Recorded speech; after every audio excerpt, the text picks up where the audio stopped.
wasn't Crazy Ralph, but it was somebody like right. Yeah.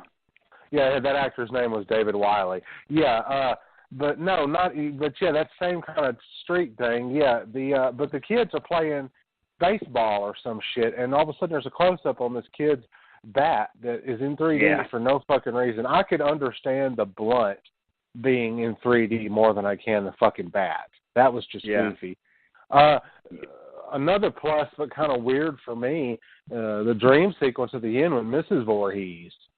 All of a sudden with her head back on. and it had these big long worms and shit coming out of it. That was pretty cool. Different. Yeah, it was weird because we got our dream sequence in part 3, and then they cut it for part 4, even though there was one you could find on like Crystal Lake Memories.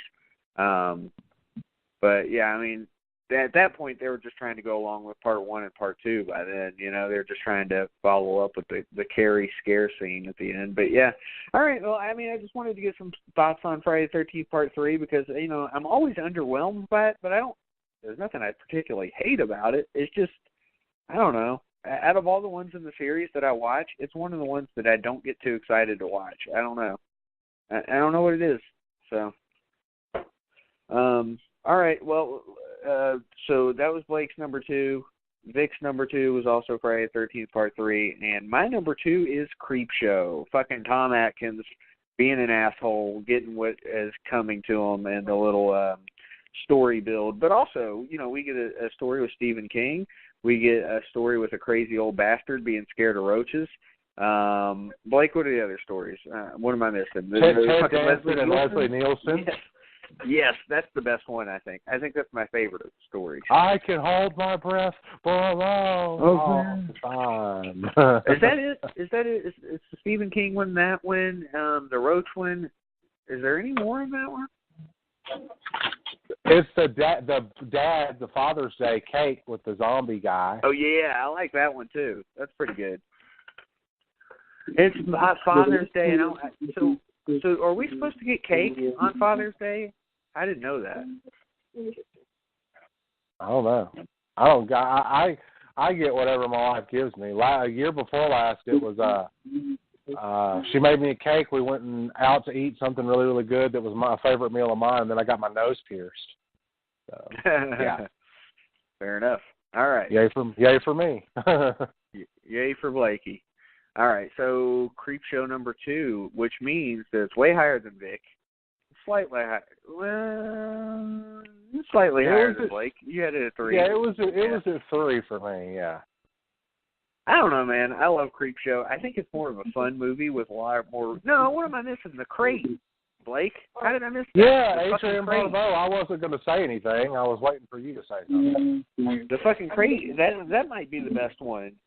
That or the Ted Danson one. I don't know. They're both awesome. With Hal Holbrook, too. Vic's talking to people. Yeah, and that creature was great, though, wasn't it? That creature was awesome. I love that story, and I love the way he gets Adrian Barbeau at the end. It's so fucking good. The guy who Hal Holbrook drugs his friend is he was in Twilight Zone at least 1 or 2 episodes. I'm pretty sure he was in The Obsolete Man. You're probably right. It's been years since I've seen all those Twilight Zone episodes, man. What is wrong with you, Blake? That seems like something you would watch all the time. I did. I watched it a lot growing up, and I also watched a lot of Night Gallery. But as I've gotten older, I mean, I have a career now, buddy. I write books for a living and do conventions and shit. I don't have time to just sit and just watch a lot of movies and stuff anymore. But I did love Twilight Zone, absolutely. I loved the shit out of it. And I had a relative who was in a couple of episodes. You know, James Best. So Fritz Weaver is the guy's name, and he was in Creepshow, and he was in Twilight Zone, and he was an Obsolete Man episode of Twilight Zone. Anyway, by the way, I was going to mention to you the Twilight Zone podcast was talking about James Best the other day, and I was thinking about you, bud. Well, I appreciate that. James was one hell of a guy. He was a real showman, a real humanitarian. He was, good at his job. And, actually, Quentin Tarantino gives him a lot of credit for teaching him how to act. And a few things that Quentin Tarantino has done, he's delivered a very believable performance as far as, when I'm thinking of the Gecko brothers. I think his performance in that owes a lot to James Beth. So I've got a proposal for you guys, okay? Okay. Hold on. Let me see something real quick. So July 3rd, the Twilight Zone marathon on Sci-Fi kicks off on like July 4th. We all have Netflix, yes? Yeah. Vic, you have Netflix? Yep. Here's what I want to... Don't get all nervous about it. Shit. What? I want to talk about something. So July 3rd, here's what I want to do, if I can get you fellas to do it. We all pick an episode of The Twilight Zone. Even you, Vic, okay? You can pick whatever you want from a list, okay? Mm-hmm. You watch it on Netflix, and then you talk about it on July 3rd episode. Me, you, and Blake, we all pick our own episode, we all talk about it, and then we give our rating. Kind of like we would on any movie show, I like it. Yeah. I like that, yeah. What about you, Vic? Will you do it? Yeah, that's fine. Why do you seem so bummed? Because I hate Twilight Zone. I know, but you should do it for the greater good. Just this one time, okay? I said I'll do it. All right. So what's your number one, Victor? Obviously the best movie made in 1982. 83, what year is this? 82, 83? Whatever year it is. We all know what year it is. It don't matter. The best movie that was made in that year is obviously Halloween 3. That's it. Look at that one for Halloween 3. And that means that all three of us had Halloween 3 and Creepshow on our list because Tom Atkins is the fucking man. Hell yeah. Tom Atkins is the fucking goat. Yes. I like it. Good job, Vic. Good job. I guarantee all these other people wouldn't have Halloween 3 at number one. I like the balls that it took to do that. I mean, I'm sure people are already typing up their hate tweets and hate mail and bomb threats and whatever else they're gonna do. Well, they can come see me. I'm not hard to find. You haven't insulted Asian people on this episode yet, I don't think. Nah, I would do that when I'm drunk for multiple times. There it goes. All right. Blake, you're number one, sir. I guess I'm stuck with the majority of the voters for the poll, but I had to put The Thing at number one, buddy. I just fucking had to. There was no way around it. That's horrible. I mean, I think it's pretty obvious what my number one is, too. It's John Carpenter's The Thing. Look, anybody who listens to this show knows that, The Thing's one of my favorite movies ever now, and it was number one on my top 10 movies of John Carpenter. Was it the top 10, or did we do a top 5, Vic? I think it was top 10. We did top 10. Okay, and then it was number one in my top 5 winter or cold weather horror movies. So clearly it was going to be number one in this top 10 as well. The Thing is the shit, and Vic, quit hating on it. You had it at number 5. Jesus Christ. How's that hating? That's not hating. That's hate. Because you're over there complaining about us saying we're stupid and that the fan vote's stupid.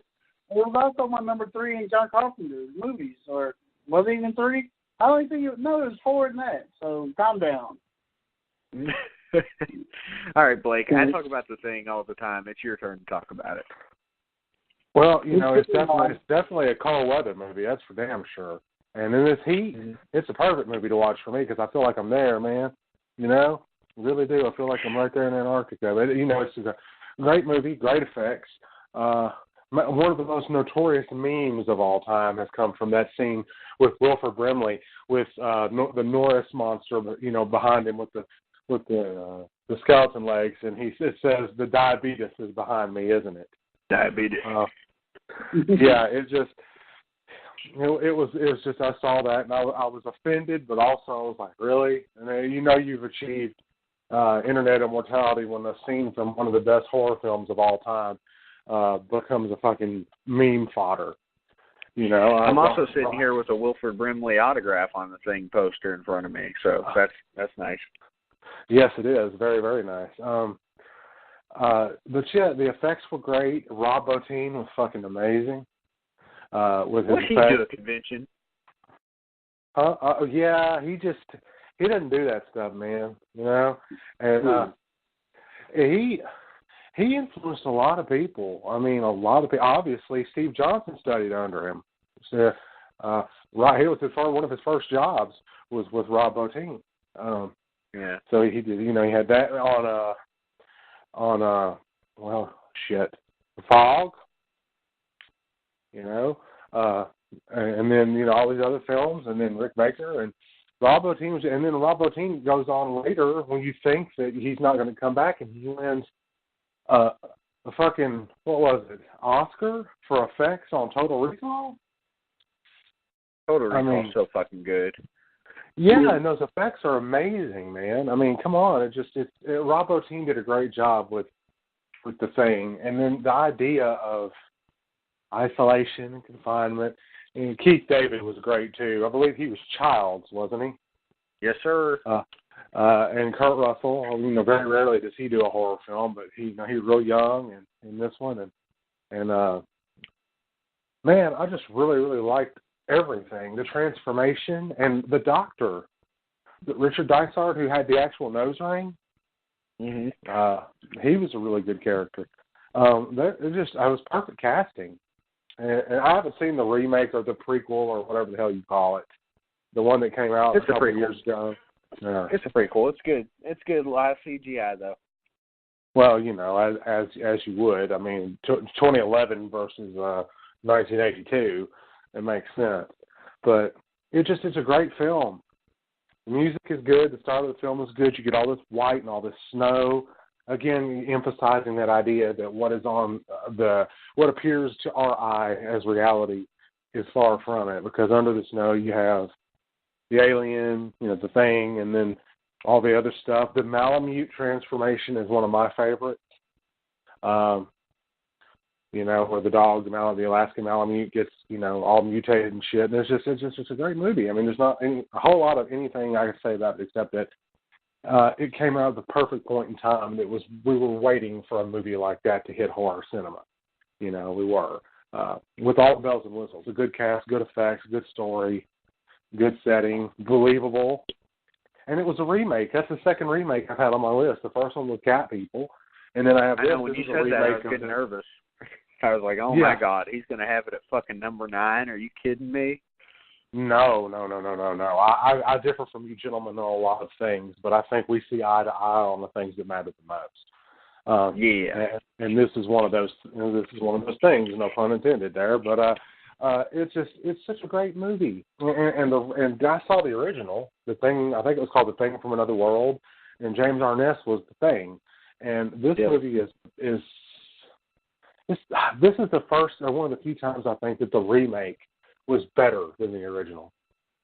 The Blob would be the other one. Yeah, The Blob would be another one. And I actually think the remake of Friday the 13th wasn't all that bad. Yeah, I mean, it's really hard to say if it was like that was in Friday the 13th, and I mean, shit, we've got a long time till we get to 2009. So I'll just say Friday the 13th, the remake. It's good, and there's a lot of good things about it, but at the same time, there's really a lot of things that, like, make me scratch my head, like, why do the kills suck so bad in that movie? There's no really, really good kills. I mean, there's the burning part, and that's pretty decent, but you don't really get to see anything but the body. You know what I'm saying? Like, it's not over-the-top kills like in the rest of the series. I don't know. That's just me. Just my opinion. Just saying, but I like the remake a lot. I think it's the third best remake as far as slashers go. It goes Texas Chainsaw, then Halloween, and then Friday the 13th.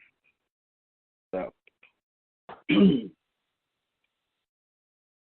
hey, I understand that. You know, I can agree with you there. All right, so let's get back into what where our horror adventures have taken us. Blake, you were talking about Winchester, which I saw at the theater. And I thought it was kind of boring. Like, it was okay. I give it 2 or 2.5. Anyway, continue your thoughts on it. I thought it was really well done for what it was, and to have such a large, high-profile actress in it, Helen Mirren, Dame Helen